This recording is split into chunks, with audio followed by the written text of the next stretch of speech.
ओम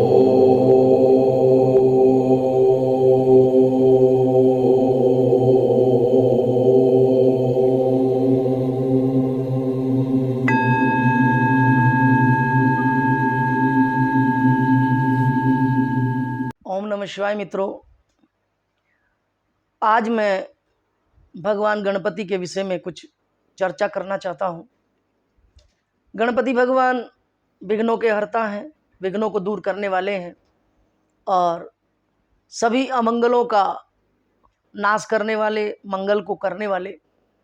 ऐसे भगवान गणेश का ध्यान करते हुए मैं आप सभी से गणेश जी के ऊपर ही चर्चा करते हैं। गणपति भगवान सर्वप्रथम पूजनीय है, प्रथम पूजा इन्हीं की जाती है। तो उन्हीं के विषय में आपसे चर्चा करेंगे कि गणेश जी से अनेक अनेक लाभ हम कैसे ले सकते हैं। क्योंकि गणपति भगवान जी की अगर हमने पूजा कर ली तो निश्चित रूप से मान के चलिए कि आपका धन का मामला हो, संतान का मामला हो, या किसी तरह का ऋण आपके ऊपर चढ़ गया हो, वो सारे की सारी चीज़ों को गणेश जी पलक झपकते ही दूर कर देते हैं। तो भगवान गणेश जी की साधना हम कैसे करें? इसके लिए सबसे पहले क्या करें कि कोई एक पुराना पेड़ देख लें, सफ़ेद जो आक का वृक्ष होता है जिसके ऊपर सफ़ेद फूल आते हैं। आक का जो वृक्ष है, जिसको आकड़ा भी बोलते हैं, जिसको लोग मदार भी बोलते हैं, कोई पुराना वृक्ष देख ले सफ़ेद फूलों का। दो तरह के होते हैं, एक होता है थोड़े पर्पल कलर के फूल आते हैं जिसमें, उसको जो जंगली मानते हैं, और एक सफ़ेद आता है। सफ़ेद आक में और दूसरे वाले आक में एक ही फ़र्क रहता है कि जो सफ़ेद आक का पौधा होता है उसके जो पत्ते होते हैं वो थोड़े लंबाई में होते हैं, और जो दूसरे वाला होता है जिसमें बैंगनी रंग का फूल आता है उसके पत्ते थोड़े गोल होते हैं। ये दोनों में फ़र्क है। दूसरा, उसके फूल में अंतर है। इसका फूल बिल्कुल सफ़ेद मिलेगा और उसका जो फूल है वो बैंगनी रंग का मिलेगा। तो ये कहीं दो पौधे आप पुराने देख लें, कहीं 5-7 साल पुराने, 10 साल पुराने, कहीं भी लगे हुए हों, तो आप एक काम करें कि किसी भी पुष्य नक्षत्र को, पुष्य नक्षत्र हमारे यहाँ 27 नक्षत्र हैं और हर एक दिन एक नक्षत्र आता है, तो पुष्य नक्षत्र भी 27 दिन में एक बार ही आता है। पुष्य नक्षत्र में आके की जड़ को निकाल लें और निकालने के बाद स्वयं से या किसी अच्छे कारीगर से या शिल्पी से, जो शिल्पकार हो, मूर्ति इत्यादि जो बनाते हैं, उनसे उसकी एक मूर्ति बनवा लें और उस मूर्ति को बनवा करके विधि विधान के साथ उसको घर ले आए और घर ला करके उसका पूजन करें। 10 विध उसका स्नान कराएं। 10 विध स्नान कराने के बाद फिर 7 दिन तक उनका अधिवास करें। अधिवास जैसे घी के अंदर अधिवास करें, मधु के अंदर, शहद के अंदर अधिवास करें। फिर उसका जो है दूध, दही, शहद और अन्न, इस तरह से उनका 7 दिन तक अधिवास करें अलग अलग चीज़ों में। अधिवास करने के बाद फिर विशेष मंत्रों से अभिमंत्रित करके प्राण प्रतिष्ठा कर लें या खुद करा लें, किसी से, किसी योग्य पंडित से प्राण प्रतिष्ठा करा लें। और प्राण प्रतिष्ठा कराने के बाद ये गणपति की जो मूर्ति है आपकी सिद्ध हो जाएगी, चैतन्य हो जाएगी, और फिर आप इसको अपनी पूजा में रख लें। कोई बड़ा भारी काम नहीं है, ये बहुत आसानी से हो जाता है। हमने बहुत लोगों के कराए हैं और जिन जिन के भी कराए हैं वो आज आनंद में हैं। तो इनकी मूर्ति बना करके इस तरह से इनको शुद्ध करके 10 विध स्नान इत्यादि से फिर 7 दिन के अंदर इनकी प्राण प्रतिष्ठा कर लें, और प्रतिष्ठा करने के बाद फिर इसको आप अपने पूजा स्थल में स्थापित करें या किसी मंदिर में स्थापित कर लें। और वहाँ स्थापित करने के बाद इनका अलग अलग विधियों से आप पूजन कर सकते हैं। अलग अलग रूपों में आप इनसे लाभ ले सकते हैं। सबसे पहला लाभ धन और धान्य का।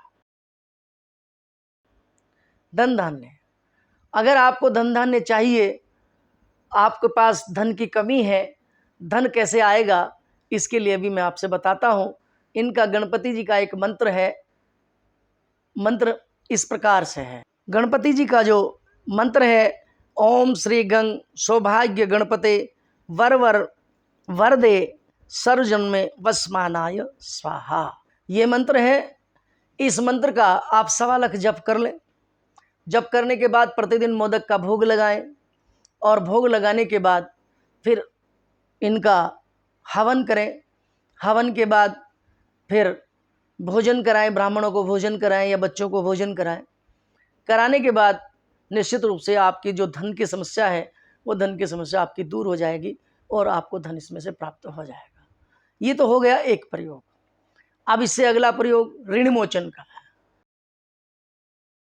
बहुत कर्जा हो गया हो, किसी भी तरह का कर्जा आपके ऊपर चढ़ गया हो, तो उस कर्जे के निवारण के लिए, कर्जे को कैसे उतारें, इसके लिए भी गणेश जी की ही आप साधना कर सकते हैं। इसी मूर्ति के आगे बैठ कर के जो गणेश जी का जो ऋण मोचन का पाठ है वो आप करें और कर्जा भी आपका इससे दूर होता हुआ चला जाएगा। उसका मंत्र भी मैं आपको बता। ऋण मोचन का जो मंत्र है, ओम गणेश ऋण छिंद छिंदी वरेण्यम हुम नमः फट। इस मंत्र का भी आप 1.25 लाख जप कर लें। 1.25 लाख जाप करने के बाद इसको विधिवत उसी तरह से एक पूर्ण अनुष्ठान के रूप में करें। 40 दिन के लिए कर सकते हैं या आप जैसे भी आपको बन पड़े तो आप 1.25 लाख का जाप करें। जाप करने के बाद इसका हवन करें, पूजन करें, तर्पण करें, मार्जन करें और फिर उसका दशांश हवन करें। और दशांश हवन करने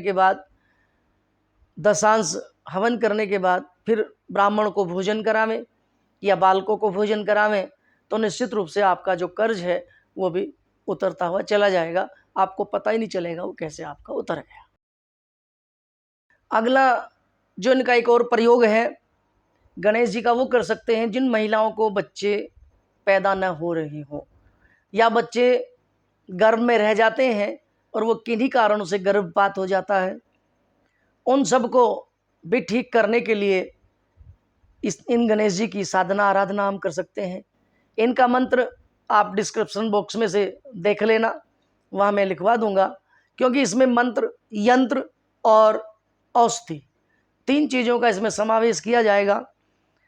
साधना की विधि वही है, 1.25 लाख का जप कर लें, स्वयं करें या किसी योग्य ब्राह्मण से करावें और फिर इसका जप करने के बाद मोदक आदि का भोग लगाएं, ब्राह्मणों को भोजन कराएं या बालकों को भोजन कराएं। कराने के बाद क्या करें, जो पति पत्नी हैं वो जब एक औषधि मैं आपको बताता हूँ, वो इसी मंत्र से उस औषधि को अभिमंत्रित कर लें। आपको क्या लेना है, जौ लेना है। जौ को भून लें और उसको भून करके उसका आटा बना लें। आटा बनाने के बाद उसमें शक्कर, बिना मसाले वाली देसी खांड जिसको हम कहते हैं, देसी खांड उसमें मिला लें और थोड़े शिवलिंगी के बीज ले लें। शिवलिंगी के बीज बाजार में पंसारी के यहाँ से मिल जाते हैं। देखने में उनका जो आकार है वो शिवलिंग के जैसा ही है। जैसे जौ का आटा, भुने हुए जौ का आटा, ज़्यादा नहीं, कम से कम 50 ग्राम, और उसके अंदर लगभग 10 से 12 ग्राम मीठा जो देसी खांड है वो मिला लें या अपने स्वाद अनुसार उसमें मीठा मिला लें। और उसके अंदर 50 ग्राम आटे के अंदर 20 ग्राम शिवलिंगी के बीज ले लें, अच्छे साफ सुथरे हों, किसी तरह का उसमें जाला ना हो, बीजे हुए ना हो, और उनको अच्छे से पाउडर बना लें और तीनों चीज़ों को मिला लें। तीनों चीज़ों को मिला करके लगातार 7 दिन तक स्त्री और पुरुष दोनों 1-1 चम्मच गाय के दूध के साथ सेवन करें। और सेवन करने के बाद जो है कोई विशेष अच्छा मुहूर्त देख करके फिर पति पत्नी दोनों संसर्ग करें। इसके माध्यम से निश्चित रूप से आपको एक सुंदर, अच्छा, बलवान जो है पुत्र पैदा होगा, बुद्धिमान पैदा होगा और जो आपके सभी कलेशों को हर लेगा। और ये जो दाग रह जाता है एक महिला के ऊपर कि बांझपन का, वो भी आपका ख़त्म हो जाएगा। इस तरह से आप ये साधना कर सकते हैं। स्वयं भी कर सकते हैं, स्वयं नहीं करें तो किसी ब्राह्मण से करा लें। आपको करानी हो तो हमसे भी संपर्क कर सकते हैं। समय समय पर हम यथाविधि इनकी साधना कराते रहते हैं। और इस तरह से आप गणेश भगवान जी से अपने मन की जो मुराद है, इच्छित जो कामनाएं हैं वो प्राप्त कर सकते हैं। और भी बहुत सारे प्रयोग हैं गणेश भगवान जी के जिनको आप कर सकते हैं। फिर समय मिलेगा तो कभी फिर इस पर चर्चा करेंगे। आज के लिए इतना ही है। वीडियो अच्छी लगे तो लाइक करें, शेयर करें और कमेंट में ये ज़रूर लिखें कि आप कहाँ से हमारी वीडियो को देख रहे हैं। और किसी और विषय पर भी अगर आप वीडियो चाहते हैं या किसी और विषय में जानना आप चाहते हैं तो आप हमसे ज़रूर बताएं, हम उस विषय को लेकर के ज़रूर आएंगे। इसी के साथ सभी को प्रणाम।